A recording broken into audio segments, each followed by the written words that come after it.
அஸ்ஸலாமு அலைக்கும் ஃப்ரெண்ட்ஸ், எல்லோரும் எப்படி இருக்கீங்க? அல்ஹம்துலில்லாஹ் நாங்கள் எல்லோரும் நல்லாயிருக்கோம்.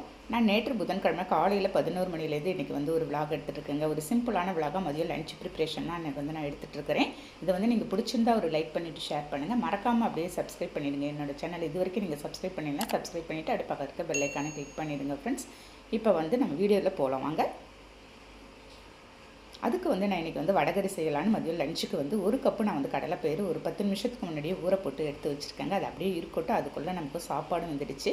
நான் வந்து சாதம் வடிச்சிட்ருக்குறேங்க. டெய்லி மதியம் என்ன ப்ரிப்ரேஷன் பண்ணுறது, குழம்பு ஒரே குழப்பமாக இருக்கா. இன்றைக்கி ஒரு டிஃப்ரெண்ட்டாக நம்ம வந்து வடகரி மாதிரி செஞ்சிடலான்னு வடகரியே செஞ்சுட்ருக்கேன். அதுக்கு நம்ம காம்பினேஷன் வந்து ரசம் நல்லா சூப்பராக இருக்குங்க. ரசமும் தான் நான் வந்து கூட்டி ரெடி பண்ணி வச்சுருக்கேன். எண்ணெய் எல்லாம் அதுக்குள்ளே பார்த்தா எண்ணெயும் காலியாகிடுச்சு. எண்ணெய் எல்லாம் ரீஃபில் பண்ணி வச்சிடலான்னு பாட்டெல்லாம் நான் வந்து ஊற்றிட்டுருக்குங்க. இது வந்து பியூர் கடலை எண்ணெய்ங்க. இது வந்து செக்கில் ஆட்டின கடலை எண்ணெய்ங்க, பியூர் எண்ணெய். இது வந்து நான் வந்து மினி விலாகில் இது மாதிரி செக்கில் ஆட்டினது அதையும் வந்து வீடியோ போட்டிருக்கேன் நான். ரசத்தை அதுக்குள்ளே நம்ம வந்து தாளிச்சிடலாங்க. எண்ணெய் ஊற்றி கடுகுத்த பருப்பு, கருவேப்பிலை, பூண்டு நசுக்கி போட்டிருக்கேன். பெருங்காயத்தூள், கருவேப்பிலை போட்டு நம்ம வந்து தாளித்து ஊற்றிடலாம். செம கமகமன்னு வாசனையோட ரசமும் கொதிச்சிட்ருக்குது நமக்கு. பாருங்கள், லைட்டாக அப்படியே மேலே நுர வந்ததும் நான் வந்து எடுத்து ஒரு பாத்திரத்தில் ஊற்றிட போகிறேன். நான் எப்போயுமே ரசம் வச்சா பட்டுன்னு உடனே ஒரு ட்ரான்ஸ்ஃபர் பண்ணிவிடுவாங்க ஒரு பாத்திரத்தில். ஏன்னா நம்ம சாப்பிடும்போது அப்படியே திறக்கும்போது ரசத்தோட வாசனை நமக்கு செம்மையாக இருக்கும். இது அப்படியே இருக்கட்டும். அதுக்குள்ளே நம்ம வந்து இந்த கடலைப்பயிரை நான் வந்து அரைச்சி எடுத்துகிட்டு வந்துட போகிறேங்க.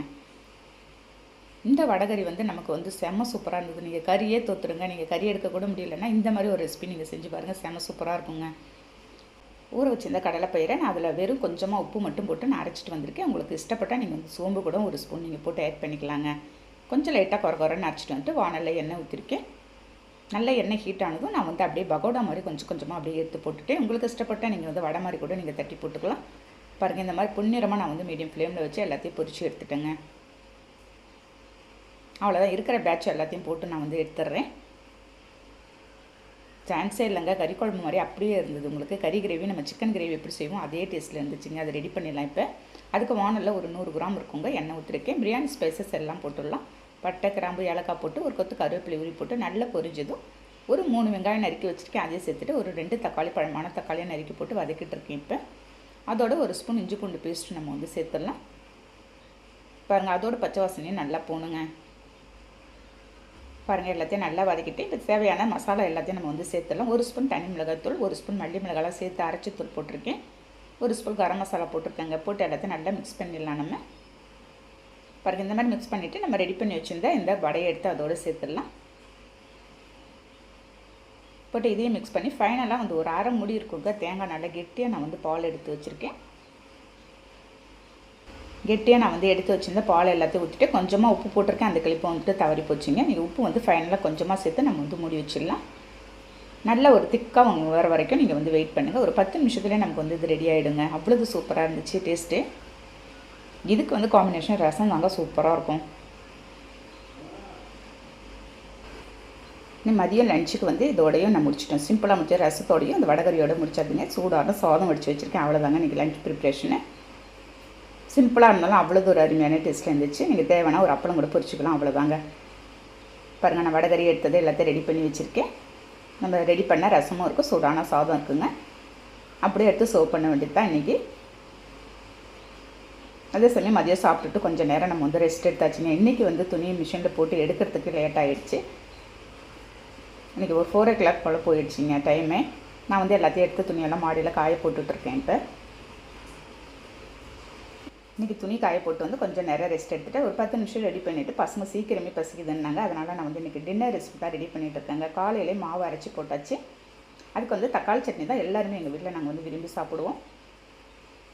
அதுக்கு வந்து இன்றைக்கி தக்காளி சட்னி நான் வந்து ரெடி பண்ண போகிறேங்க. வானலில் ஒரு 2 ஸ்பூன் இருக்க எண்ணெய் ஊற்றி வெங்காயம், தக்காளி, பச்சை மிளகாய் ஒரு 4 பூண்டு பல் போட்டிருக்கேன். காஞ்ச மிளகாய் ஒரு 2 போட்டிருக்கேங்க. உங்களுக்கு தகுந்த மாதிரி காரம் தகுந்த மாதிரி நீங்கள் போட்டுக்கலாம். நல்லா வதக்கணும் வெங்காயம் தக்காளி ஃபஸ்ட்டு வதக்கி அப்படியே ஆற வச்சுருக்கேன். அதுக்குள்ளே இட்லியும் ஊற்றி ஒரு பக்கம் வச்சுட்டா நமக்கு வந்து வெந்துடுங்க. இந்த இட்லி வந்து ஃபுல்லாக ரேஷன் அரிசியில் தாங்க நான் செஞ்சேன். நான் வந்து கடை அரிசி, பொன்மணிலாம் எதுவுமே போடலை. அவ்வளோ தூரம் சாஃப்டாக வந்தது இட்லி.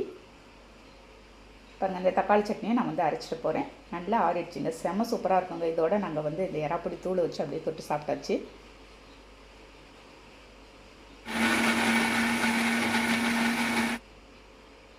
அவ்வளோதாங்க. எல்லாத்தையும் ட்ரான்ஸ்ஃபர் பண்ணி மிக்ஸி ஜார் தண்ணி மட்டும் கொஞ்சமாக ஊற்றிருக்கேன். கடுகு பருப்பு, கருவேப்பிலை மட்டும் ஃபைனலாக போட்டு தாளித்து ஊற்றிருக்கேங்க. அவ்வளோதான், நமக்கு தக்காளி சட்னி செம்ம டேஸ்ட்டில் நமக்கு வந்து ரெடி ஆகிடுச்சிங்க. அதுக்குள்ளே இட்லியும் நல்லா சாஃப்டாக வந்துடுச்சு. பாருங்கள் எந்த அளவுக்கு உங்களுக்கு புசு புசுன்னு சாஃப்டாக வந்திருக்குன்னு. இன்றைக்கி டின்னருக்கு வந்து இந்த இட்லியோட தக்காளி சட்னியோடு நாங்கள் இன்றைக்கி முடிச்சிட்டோம்.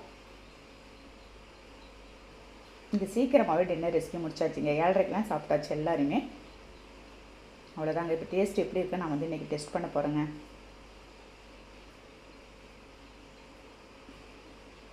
சான்ஸே இல்லைங்க, இது ரெண்டுக்கும் அவ்வளோ தூரம் அருமையாக இருக்குது.